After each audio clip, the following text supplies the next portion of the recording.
Born in 1642, the English physicist and philosopher Sir Isaac Newton revolutionized the world's understanding of the physical universe with his three laws of motion.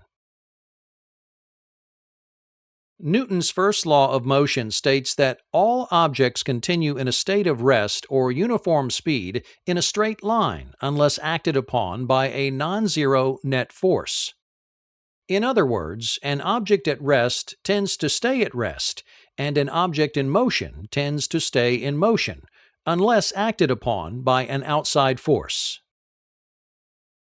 This law can be observed when a tablecloth is whipped from underneath a dinner setting while the dishes remain in place. Because the dishes were initially at rest, they will continue in their state of rest. Likewise, when a fast-moving subway car comes to a quick stop, passengers inside continue traveling at the previous uniform speed of the car and get thrown forward. This property of matter to remain at rest or in motion is known as inertia. Newton's first law is often termed the law of inertia. Newton's second law states that the acceleration produced by a net force on an object is directly proportional to the net force, is in the same direction as the net force, and is inversely proportional to the mass of the object. This basically means that it takes a greater force to move or accelerate objects with greater mass than it does objects with lesser mass. Mathematically stated, a moving object's acceleration equals the net force acting upon the object divided by the mass of the object, or A equals F divided by m. Where acceleration is measured in meters per second squared, force is measured in newtons, and mass is measured in kilograms. This equation dictates that acceleration is directly proportional to force and inversely proportional to mass. When force increases, acceleration increases. And when mass increases, acceleration decreases.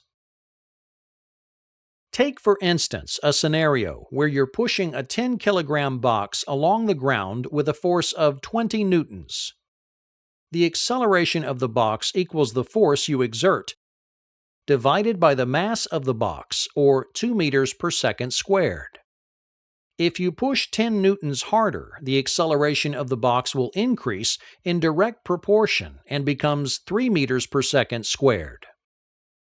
If the mass of the box is increased to 20, but the force stays the same, the acceleration will decrease in inverse proportion to 1 meter per second squared. Newton's third law of motion states that whenever one object exerts a force on a second object, the second object exerts an equal and opposite force on the first.